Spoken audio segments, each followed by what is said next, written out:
দর্শক আপনারা এই মুহূর্তে দেখতে পাচ্ছেন মুসলমানরা মিলে কিন্তু শুভেন্দু অধিকারীকে কিন্তু একেবারে মাঝ রাস্তার মধ্যেই কিন্তু গণধোলাই দিচ্ছে। রোহিঙ্গা হয় তাকে রোহিঙ্গা নাম্বার 1 হচ্ছে শুভেন্দু অধিকারী। আমি বলি ঈদুল আজহার ঠিক আগে পশ্চিমবঙ্গে প্রকাশ্যে পশু কুরবানির ওপর নিষেধাজ্ঞা আরোপ করেছে নবনির্বাচিত বিজেপি সরকার। সরকার গঠনের পরপরই পশ্চিমবঙ্গে প্রকাশ্যে গরু সহ বিভিন্ন পশু জবাই নিষিদ্ধ করেছে বিজেপি সরকার। পশ্চিমবঙ্গের মসনদে বসেই রাস্তায় নামাজ আদায়ে বিধিনিষেধ সহ একের পর এক কার্যক্রম হাতে নিয়ে বিতর্ক সৃষ্টি করেছেন শুভেন্দু অধিকারী। এবার প্রকাশ্যে গরু সহ সব ধরনের পশু জবাই নিষিদ্ধ করে নতুন করে উত্তাপ ছড়ালো। পশ্চিমবঙ্গে কোরবানি দেওয়া নিষিদ্ধ করেই কিন্তু এবার জনতার রোষানলে পড়েছেন কিন্তু সদ্য মুখ্যমন্ত্রী হওয়া শুভেন্দু অধিকারী। হ্যাঁ দর্শক, কঠোর হিন্দুত্ববাদী এই মুখ্যমন্ত্রী যে সিদ্ধান্ত নিয়েছেন মুসলমানদের ক্ষেত্রে যে আসন্ন কোরবানি ঈদকে কেন্দ্র করে কেউ পশু কোরবানি দিতে পারবে না, এমনকি দর্শক নামাজ পড়া নিয়েও কিন্তু বেশ কিছু বিধিনিষেধ কিন্তু দিয়েছে বিজেপি নেতৃত্বাধীন এই মুখ্যমন্ত্রী, যাকে কিন্তু দর্শক একেবারে কঠোর হিন্দুত্ববাদী নেতাও কিন্তু বলা হয়। আর তার এমন কঠোর সিদ্ধান্তে কিন্তু পশ্চিমবঙ্গের মুসলিম জনতা থেকে শুরু করে সনাতন ধর্মাবলম্বী যারা রয়েছে তারাও কিন্তু এই মুখ্যমন্ত্রীর প্রতি কিন্তু একেবারে কিন্তু ক্ষুব্ধ হয়ে গিয়েছে। একটা কথা আছে না দর্শক, যে খুব জমতে জমতে এক সময় বিস্ফোরণ হয়ে কিন্তু সেটা বের হয়, আর এই শুভেন্দু অধিকারীর ক্ষেত্রেও কিন্তু এটাই কিন্তু ঘটবে।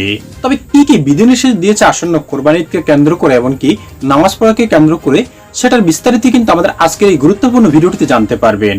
আরো দেখতে পারবেন জনতার রোষানলে পড়ে এই কঠোর হিন্দুত্ববাদী মুখ্যমন্ত্রী শুভেন্দু অধিকারীর কি হাল হয়েছে। তাই দর্শক আপনার কাছে অনুরোধ থাকবে আমাদের আজকের এই সম্পূর্ণ ভিডিওটি শেষ পর্যন্ত দেখার জন্য, তবেই কিন্তু আজকের এই গুরুত্বপূর্ণ নিউজ আপডেটটি আপনি একেবারে ভালো করে বুঝতে পারবেন। তাহলে চলুন সম্মানিত প্রিয় দর্শক, কথা বাড়িয়ে আপনার মূল্যবান সময়টুকু আর নষ্ট না করে আমাদের আজকের যে গুরুত্বপূর্ণ ভিডিওটি রয়েছে সেটা আগে আপনাদেরকে দেখিয়ে নিয়ে আসি, তারপর এ নিয়ে আরো বিস্তারিত আলোচনা করব আমরা।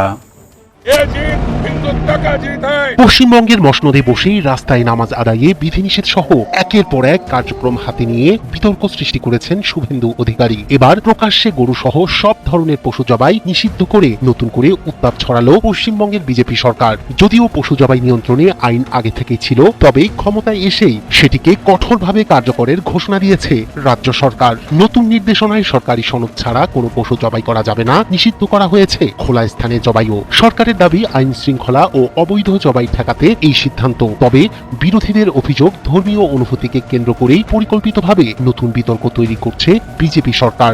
পশ্চিমবঙ্গে গরু সহ সব ধরনের পশু জবাইয়ে নতুন বিধিনিষেধ আরোপ করেছে রাজ্যের ক্ষমতাসীন বিজেপি সরকার। রাজ্য সরকারের জারি করা নতুন বিজ্ঞপ্তিতে বলা হয়েছে, গরু, ষাঁড়, বলদ, মহিষের বাছুর সহ কোনো পশু জবাইয়ের আগে বাধ্যতামূলকভাবে নিতে হবে ফিটনেস সার্টিফিকেট। এই সনদ দেবেন স্থানীয় পৌরসভার চেয়ারম্যান বা পঞ্চায়েত সমিতির সভাপতি এবং একজন সরকারি পশু চিকিৎসক। সনদে উল্লেখ থাকতে হবে যে পশুটির বয়স 14 বছরের বেশি এবং সেটি আর কাজ বা প্রজননের উপযোগী নয়। এছাড়া বয়স, আঘাত, বিকলাঙ্গতা কিংবা অনিরাময়যোগ্য রোগের কারণে স্থায়ীভাবে অক্ষম হয়ে পড়লেও জবাইয়ের অনুমতি দেওয়া হবে। সনদ প্রদানের কারণ লিখিতভাবে উল্লেখ করাও বাধ্যতামূলক করা হয়েছে। তবে কোনো আবেদন বাতিল হলে ক্ষতিগ্রস্ত ব্যক্তি 15 দিনের মধ্যে রাজ্য সরকারের কাছে আপিল করতে পারবেন বলেও বিজ্ঞপ্তিতে উল্লেখ করা হয়েছে। নতুন নির্দেশনায় আরো বলা হয়েছে, অনুমোদন পাওয়া পশু শুধুমাত্র পৌরসভার নির্ধারিত কসাইখানা কিংবা স্থানীয় প্রশাসনের অনুমোদিত স্থানে জবাই করা যাবে। কোনো খোলা জায়গা বা জনসমাগম এলাকায় পশু জবাই সম্পূর্ণ নিষিদ্ধ থাকবে। নতুন এই আইন অমান্য করলে সর্বোচ্চ 6 মাসের কারাদণ্ড, 1000 রুপি পর্যন্ত জরিমানা অথবা উভয় দণ্ডের বিধান রাখা হয়েছে।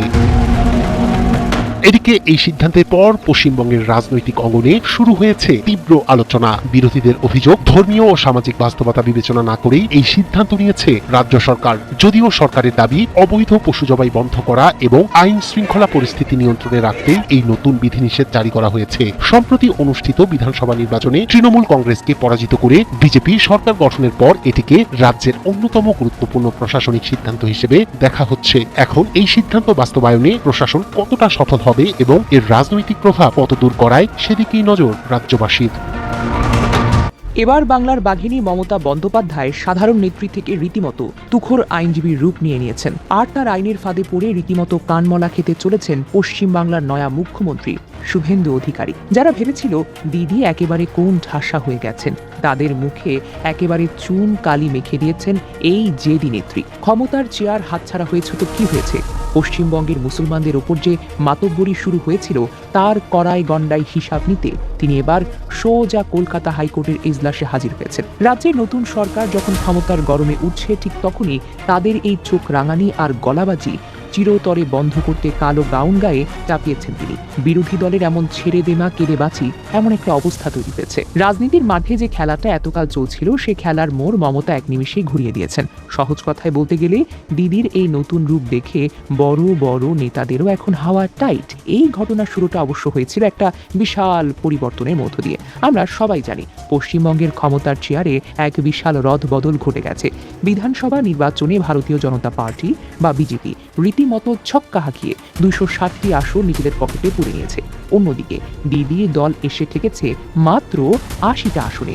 বিপুল জয়ের পর নতুন মুখ্যমন্ত্রী হিসেবে চেয়ারে বসেছেন শুভেন্দু অধিকারী। বিশাল জয় পেয়ে শাসক দলের নেতাদের পা যেন হার মাটিতে পড়ে না। রাজ্যের চারিদিকে এখন জয়ের আনন্দ চলছে, ঠিক তখনই এই আনন্দের আড়ালে লুকিয়ে থাকা এক ভয়ঙ্কর ফন্দি সবার সামনে আসতে শুরু করে। ক্ষমতায় এসেই তারা ভেবেছিল বিরোধীদের একেবারে দফা রফা করে দেবে। রাজ্যের বিভিন্ন প্রান্তে শুরু হয়ে যায় গায়ের জোর খাটানোর চূড়ান্ত বাড়াবাড়ি। শাসক দলের দাপটে সাধারণ মানুষের কুল কিনারা খুঁজে পাওয়ার কোনো উপায় নেই। ক্ষমতার এই গরমে তারা বিরোধী দলের নেতাকর্মীদের উপর রীতিমতো রোলার চালাতে শুরু করে। তাদের হাবভাব দেখে মনে হয় বাংলায় বুঝি তাদের কথার বাহিরে আর একটা পাতাও নড়ে না। 80টি আসন পাওয়া মমতার দলটিকে রীতিমতো চুনিপুটি ভাবতে শুরু করেছিল।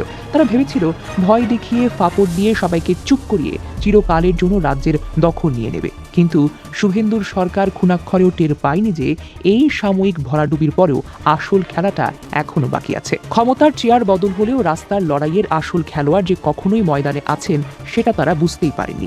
তবে ক্ষমতার এই দাপট সবচেয়ে বেশি গিয়ে পড়ে রাজ্যের একটা বড় অংশের মানুষের উপর। চেয়ারে বসেই নতুন সরকার আসল রূপ দেখাতে শুরু করে। টার্গেট করা হয় দিদির ভোট ব্যাংক এবং বিশেষভাবে পশ্চিমবঙ্গের মুসলমানদের। তাদের উপর শুরু হয় চরমভাবে মানসিক চাপ আর অধিকার কেড়ে নেওয়ার এক গভীর চক্রান্ত। এমনকি পবিত্র আজানের ধ্বনিতে বাধা দেওয়ার মতো মারাত্মক খবর সামনে আসতে শুরু করে। অন্যদিকে সামনেই পবিত্র ঈদুল আজহা, যা মুসলমানদের অন্যতম পবিত্র ধর্মীয় উৎসব। এই উৎসবে ত্যাগের মহিমা পালনের যে পবিত্র নিয়ম রয়েছে সেখানেও প্রকাশ্য বাধা দেওয়ার হুমকি দেওয়া হয়েছে। ধর্মীয় এই পবিত্র রীতি পালন করতে দেওয়া হবে না বলে রীতিমতো ফতোয়া জারির হুঙ্কার দিয়েছেন তিনি। এখানেই শেষ নয়, মুসলিম মা বোনদের বোরকা পরার অধিকারের উপরও না বলা নিষেধাজ্ঞা চাপিয়ে দেওয়ার এক গভীর ষড়যন্ত্র শুরু হয়ে গেছে। পোশাকের স্বাধীনতার উপর এমন খোলাখুলি হস্তক্ষেপ রাজ্যের এই মানুষগুলোকে চরমভাবে আতঙ্কে ফেলে দিয়েছে। শুধু কি তাই, আসামের মতো ডিটেনশন ক্যাম্প তৈরি করে সেখানে মুসলমানদের বন্দী করার ভয় পর্যন্ত দেখানো শুরু হয়। এমনকি নিজের দেশ থেকে ধাক্কা দিয়ে অন্য দেশে পাঠিয়ে দেওয়ার মতো ভয়ঙ্কর চোখ রাঙানিও দেখা হয় খোদ নতুন মুখ্যমন্ত্রীর তরফ থেকে। পশ্চিমবঙ্গের মুসলমানরা যখনই চরম ভীতিকর পরিস্থিতিতে দিন কাটাচ্ছেন ঠিক তখনই তাদের পাশে ঢাল হয়ে দাঁড়ালেন বাঘিনী মমতা। রাস্তায় নেমে আন্দোলন করার চেনা ছকের বদলে এবার একদম ভিন্ন এক চাল দিলেন বাংলার এই জেদি নেত্রী। গায়ের জোরে মোকাবেলার চাইতে তিনি এবার আইনের বই আর দেশের আইন কানুনকে নিজের মোক্ষম হাতিয়ার হিসেবে বেছে নিলেন। অনেকেই হয়তো ভুলে গিয়েছেন এই লড়াকু নেত্রীর একটা পোক্ত আইনের ডিগ্রিও তো আছে। গত বৃহস্পতিবার সকাল 11টার কিছু আগে কলকাতা হাইকোর্ট চত্বরে এমন এক অবাক করা দৃশ্য দেখা গেল, যা দেখে শাসক দলের বড় বড় নেতাদেরও চক্ষু যেন চরক গাছ হওয়ার জোগাড়। চেনা সাদা শাড়ির উপরে কালা গাউন এবং গলায় সাদা ব্যান্ড ঝুলিয়ে পুরো দস্তুর একজন কড়া আইনজীবীর বেশে গাড়ি থেকে নামলেন মমতা। আদালত চত্বরে পা রাখতে উপস্থিত অন্যান্য আইনজীবী থেকে শুরু করে সাধারণ মানুষের মধ্যে এক চরম বিস্ময় তৈরি হয়ে গেছিল। তিনি যখন গাড়ি থেকে নামলেন তখন চারিদিক থেকে লক্ষ্য করে চোর চোর স্লোগান দেওয়া শুরু হলো। কিন্তু এই সব টিটকারি গায়ে না মেখে মমতা অবিচল রইলেন। কেউ ভাবতেই পারেনি যে ক্ষমতার শীর্ষ থেকে নেমে এসে কেউ এভাবে সরাসরি আইনের কাঠগড়ায় দাঁড়াতে পারেন। এরপরে তিনি সোজা ঢুকে গেলেন বিচারপতি সুজয় পাল এবং বিচারপতি পার্থ সারথী সেনের বেঞ্চে। সেখানে গিয়ে তিনি শাসক দলের সমস্ত কুকর্ম আর মাতব্বারির বিরুদ্ধে আইনি লড়াইয়ের সূচনা করলেন। নতুন সরকারের এই ধর্মীয় ভাগাভাগি আর বাড়াবাড়ির বিরুদ্ধে তিনি একেবারে কোমর বেঁধে ময়দানে নেমেছেন, তাকে বলা হয় আর কি। আদালত চত্বরে দাঁড়িয়ে তিনি যেভাবে বিপক্ষকে আইনি রূপে তুলে ধরে করেছেন তাতে শাসক দলের দিকপালদের রীতিমতো হাওয়া টাইট। হাইকোর্টের মতো পবিত্র জায়গায় দাঁড়িয়ে তিনি বুঝিয়ে দিলেন ক্ষমতার দম্ভ দেখিয়ে বাংলার মাটিতে এই ধরনের দাদাগিরি আর চলতে দেওয়া যাবে না। মমতার এই মাস্টার স্ট্রোকের প্যাচে পড়ে এখন নতুন সরকারের রীতিমতো ঘাম ছোটার উপক্রম। যারা ভেবেছিল বিরোধী দল ভয় পেয়ে লেজ গুটিয়ে দৌড়ে পালাবে, এখন তারা নাছোড়বান্দা আইনজীবীর আইনি নথিপত্রের সামনে পড়ে রীতিমতো খাবি খাচ্ছে। হ্যাঁ, সম্মানিত প্রিয় দর্শক, আসন্ন কোরবানি ঈদকে কেন্দ্র করে কিন্তু পশ্চিমবঙ্গের কট্টর হিন্দুত্ববাদী নেতা শুভেন্দু অধিকারী কিন্তু যে কোনো পশুকে কোরবানি দেওয়া অর্থাৎ জবাই করা যেটাকে বলে, সেটা করা কিন্তু একেবারে নিষিদ্ধ করে দিয়েছে এই শুভেন্দু অধিকারী। আর যার ফলে কিন্তু এখন যে আপনারা ভিডিওতে যেটা দেখতে পেয়েছেন যে মুসলিমরা কিন্তু একেবারে কিন্তু ক্ষিপ্ত হয়ে গিয়েছে কিন্তু এই শুভেন্দু অধিকারীর উপরে। এমনকি শুভেন্দু অধিকারী নয়, বিজেপির যত নেতাকর্মীরা রয়েছে যে যেখানে রয়েছে সকলেই কিন্তু কট্টর হিন্দুত্ববাদী হওয়ায় কিন্তু মুসলমানদের বিরুদ্ধে কিন্তু বেশ কিছু আইন কিন্তু চালু করছে একে একে কিন্তু ভারতবর্ষে। আর যার ফলে কিন্তু এখন ধর্ম নিয়ে কিন্তু বিভেদ সৃষ্টি হচ্ছে ভারতবর্ষে। তবে দর্শক, আপনারা একটা বিষয় চিন্তা করলে বুঝতে পারবেন, পৃথিবীর কোনো দেশে যেখানে এই কোরবানিকে কেন্দ্র করে পশু কোরবানি দেওয়াকে নিষিদ্ধ করেনি, সেখানে কিন্তু এই হিন্দুত্ববাদীরা অর্থাৎ ভারতবর্ষে কিন্তু এই বিজেপি ক্ষমতাসীন নেতাকর্মীরা কিন্তু এটা করছে, যেটা কিন্তু সারা বিশ্বের মুসলমানদের নজরে কিন্তু ইতিমধ্যে চলে এসেছে। আর যার ফলে কিন্তু সকলে কিন্তু তীব্র নিন্দা জানাচ্ছে। সম্মানিত দর্শক শ্রোতা, আপনি কি এর তীব্র নিন্দা জানাবেন? তবে অবশ্যই আমাদের কমেন্ট বক্সে লিখে যাবেন এবং ভিডিওতে একটি লাইক দিয়ে আমাদের চ্যানেলের নতুন দর্শক হয়ে থাকলে আশা করি অবশ্যই চ্যানেলটি সাবস্ক্রাইব করে রাখবেন পরবর্তী আপডেটের জন্য। আজ এ পর্যন্তই দর্শক, অসংখ্য ধন্যবাদ আপনাকে সম্পূর্ণ ভিডিওটি দেখার জন্য। খোদা হাফেজ।